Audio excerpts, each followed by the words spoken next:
I've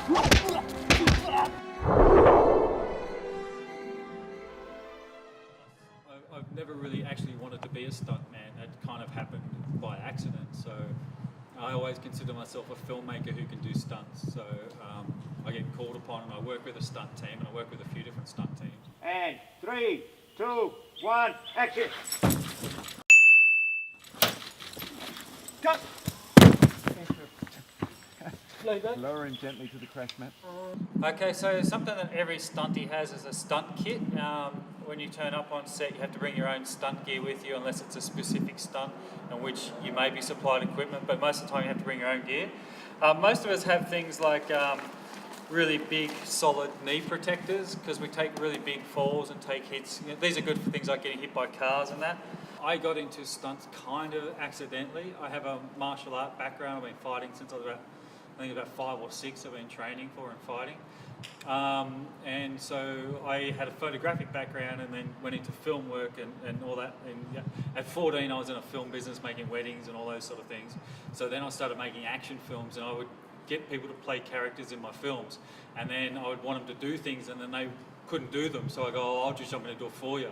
So I started stunt doubling people in the movies, and then other people would see what I did, and then they wanted me to do it in their movie, so I would just repeat that and do that sort of stuff. So it kind of, then I worked as a stunt performer ungraded for about 10 years. But to become a stunt performer, you have to go through a grading process.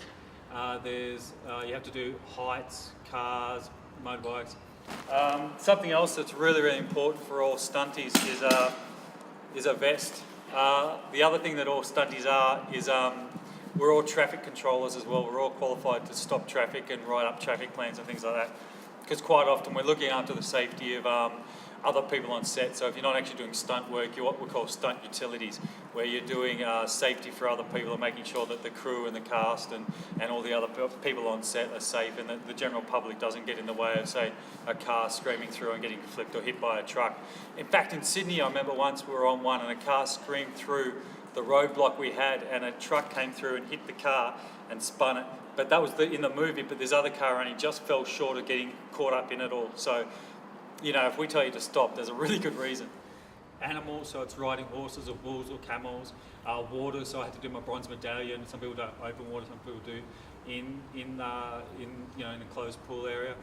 And then there's also gymnastics body control component. So you either do gymnastics or you do martial arts or something like that, just so you've got basic control of your technique.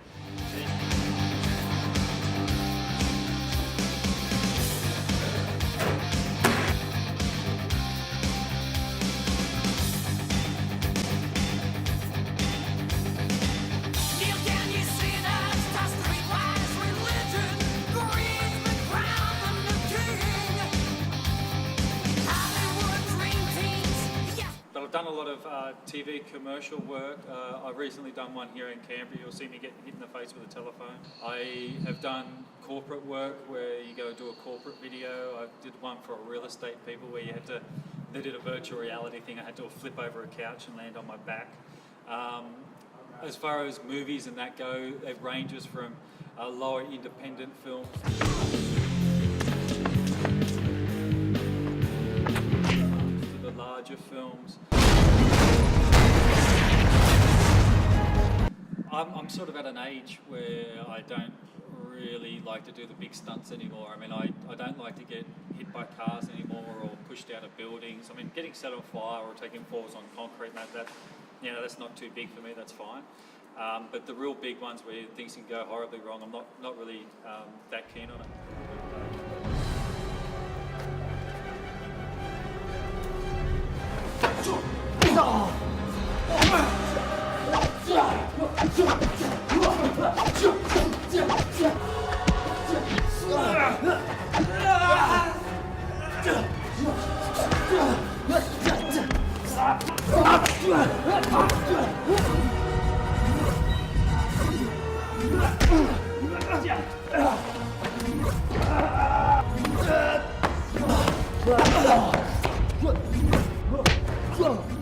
When it comes to injuries, every stuntie has to face it.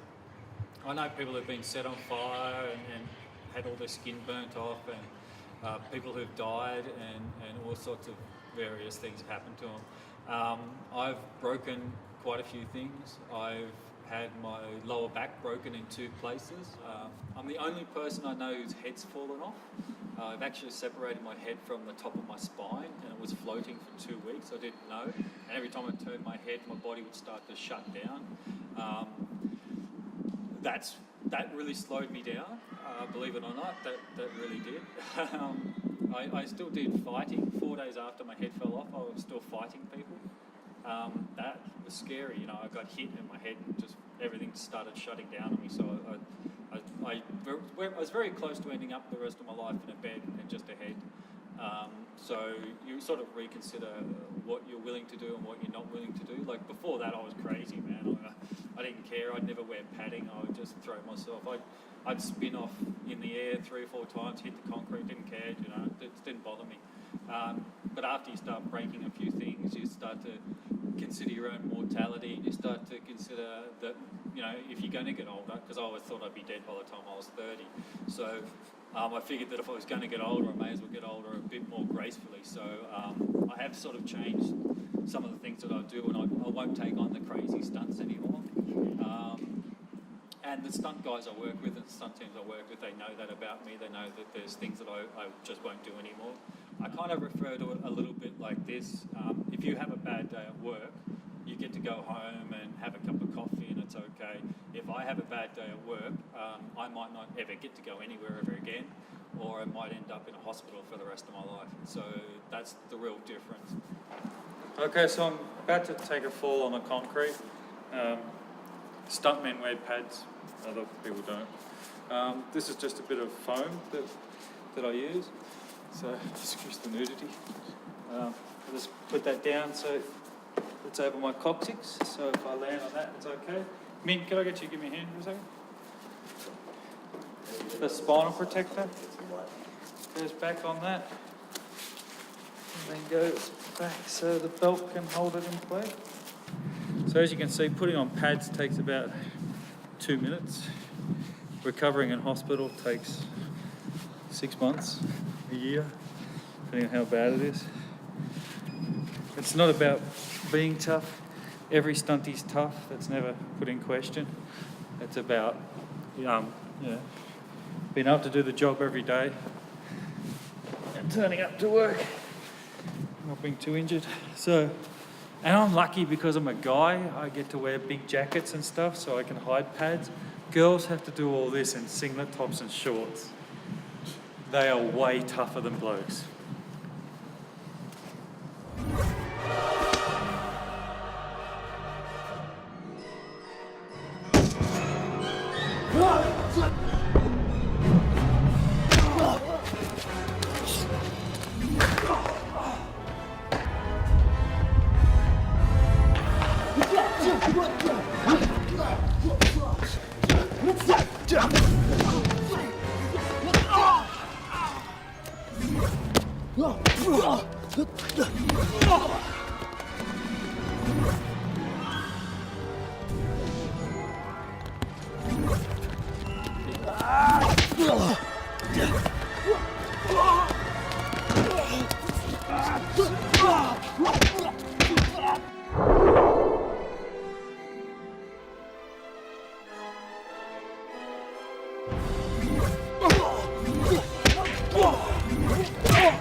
Cool thing. It's a little bit like being a kid and never having to grow up and then getting paid a lot. All the really dumb stuff you did when you were a teenager, you can do forever and get paid. So it's a really good job if you can stay switched on and keep it going. But I think a lot of times it's a young person's game, and once you hit 40 or so, jump out of it.